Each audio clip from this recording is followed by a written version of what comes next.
आज हम एक ऐसी कहानी देखने वाले हैं जो एक अकेले इंसान से शुरू हुई और देखते ही देखते पूरे देश की तस्वीर बदलने लगी और अब तो ये दुनिया के लिए एक मिसाल बन रही है। चलिए भारत के इसी डिजिटल ट्रांसफॉर्मेशन की कहानी को जरा करीब से समझते हैं। और इस बड़ी कहानी की शुरुआत होती है एक छोटे से गांव से, एक इंसान से। इनका नाम है रजनी। आज से करीब एक दशक पहले की बात है। इनकी दुनिया, इनके सपने सब कुछ बहुत सीमित थे। रजनी एक अदृश्य उद्यमी थी। मतलब उनकी कोई डिजिटल पहचान ही नहीं थी, तो देश की अर्थव्यवस्था के लिए वो थी ही नहीं। कोई बैंक खाता नहीं, सारा काम कैश में, और लोन या सरकारी योजनाओं का तो सवाल ही नहीं उठता था। वो एक ऐसे सिस्टम में फंसी थीं जहां से आगे बढ़ने का कोई रास्ता ही नहीं दिखता था। तो सवाल ये है कि रजनी जैसी करोड़ों जिंदगियों को बदलने के लिए आखिर किया क्या गया? जवाब था एक ऐसी डिजिटल बुनियाद तैयार करना, एक ऐसी डिजिटल पटरी बिछाना जो हर एक नागरिक को अर्थव्यवस्था की मेन लाइन से जोड़ सके। चलिए देखते हैं ये काम कैसे हुआ। इस पूरे सॉल्यूशन का जो कोर आइडिया है वो है डिजिटल पब्लिक इंफ्रास्ट्रक्चर, यानी डीपीआई। इसे ऐसे समझिए जैसे सरकार ने डिजिटल सड़कें बना दी। अब इन सड़कों पर कोई भी, चाहे कोई कंपनी हो या कोई छोटा दुकानदार, अपनी गाड़ी चला सकता है, अपनी सर्विस लोगों तक पहुंचा सकता है। और भारत की ये डिजिटल बुनियाद 3 परतों पर बनी है। सबसे पहले पहचान, फिर भुगतान और उसके ऊपर डेटा। इन तीनों को मिलाकर जो बनता है उसे कहते हैं इंडिया स्टैक। ये एक ऐसा सिस्टम है जो रजनी की हर एक मुश्किल का सीधा सीधा जवाब देता है। और जरा इसका स्केल तो देखिए।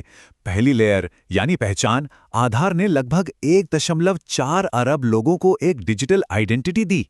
सोचिए, पहली बार रजनी जैसे करोड़ों लोग डिजिटल दुनिया में विजिबल हुए, उनकी एक पहचान बनी। ठीक है, पहचान मिल गई।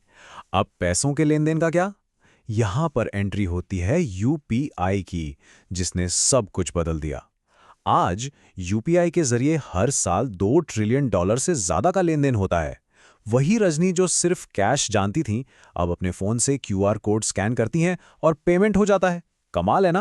तो ये सारी चीजें मिलकर रजनी के लिए कैसे काम करती हैं? चलिए पूरी कहानी को जोड़ते हैं। आधार से पहचान मिली, ई-केवाईसी से मिनटों में बैंक खाता खुल गया, यूपीआई से पेमेंट आने लगे, जिससे उनके हर लेनदेन का एक डिजिटल रिकॉर्ड बनने लगा। और जानते हैं, यही रिकॉर्ड उनकी सबसे बड़ी ताकत बना। अकाउंट एग्रीगेटर की मदद से वो यही डिजिटल सबूत दिखाकर आसानी से लोन ले पाईं। वो सच में अदृश्य से दृश्यमान हो गईं। तो अब जब रजनी जैसे करोड़ों लोग अर्थव्यवस्था से जुड़ गए, तो अगला बड़ा सवाल ये था कि क्या हम व्यापार करने के तरीके को भी और बेहतर बना सकते हैं?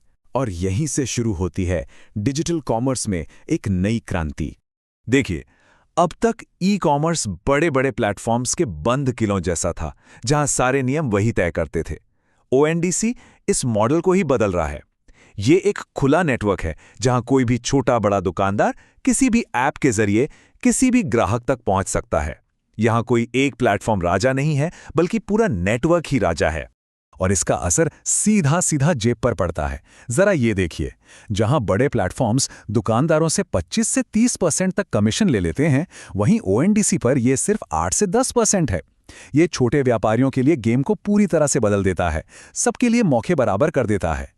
और ये सिर्फ एक आइडिया नहीं है, ये हकीकत बन रहा है।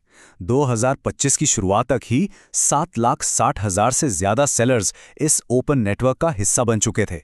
ये दिखाता है कि जब मौका मिलता है तो बदलाव कितनी तेजी से आता है। चलिए अब इस कहानी में और आगे बढ़ते हैं।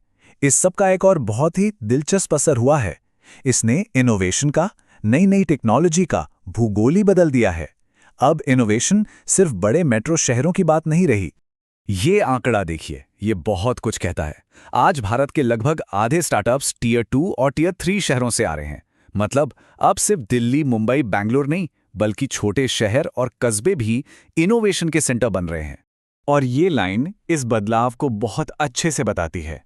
एक सास माफिया, मतलब सॉफ्टवेयर बनाने वाली कंपनियां अब उन शहरों में तेजी से बढ़ रही हैं जिनके बारे में पहले कोई सोचता भी नहीं था। और ये सिर्फ बातें नहीं है। देखिए, इंदौर में सुपर सोर्सिंग, कोयंबटूर में रिस्पॉन्सिव और जयपुर में ड्रीमकास्ट, ये कंपनियां अपने अपने फील्ड में दुनिया भर में नाम कमा रही हैं।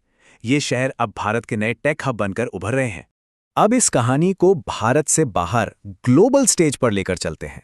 भारत का ये जो DPI मॉडल है, ये अब सिर्फ भारत के लिए नहीं बल्कि दुनिया के कई देशों के लिए एक ब्लूप्रिंट, एक रास्ते की तरह बन गया है। और पूरी दुनिया इस पर ध्यान दे रही है। वर्ल्ड बैंक हो या यूनाइटेड नेशंस, सब इस मॉडल की ताकत को मान रहे हैं। 30 से ज्यादा देश इंडिया स्टैक के अलग अलग हिस्सों को अपनाने की बात कर रहे हैं। 9 अफ्रीकी देश आधार जैसे आइडेंटिटी सिस्टम को अपना चुके हैं। नामीबिया में UPI लॉन्च हो रहा है। ये एक तरह की डिजिटल डिप्लोमेसी है। तो इस पूरी कहानी का निचोड़ क्या है? ये सिर्फ टेक्नोलॉजी की कहानी नहीं है, ये सोच में एक बहुत बड़े बदलाव की कहानी है। ये एक बंद सरकारी कंट्रोल वाले सिस्टम से निकलकर एक खुले मार्केट फ्रेंडली इकोसिस्टम की तरफ बढ़ने की कहानी है। एक ऐसा मॉडल जहां सरकार नींव बनाती है और उस पर देश का हर नागरिक कुछ नया बना सकता है, कुछ बड़ा कर सकता है। और आखिर में ये कहानी हमें एक बहुत बड़े सवाल पे लाकर छोड़ देती है। जैसे जैसे भारत का ये मॉडल दुनिया भर में फैल रहा है, ये आने वाले इंटरनेट का भविष्य कैसा बनाएगा?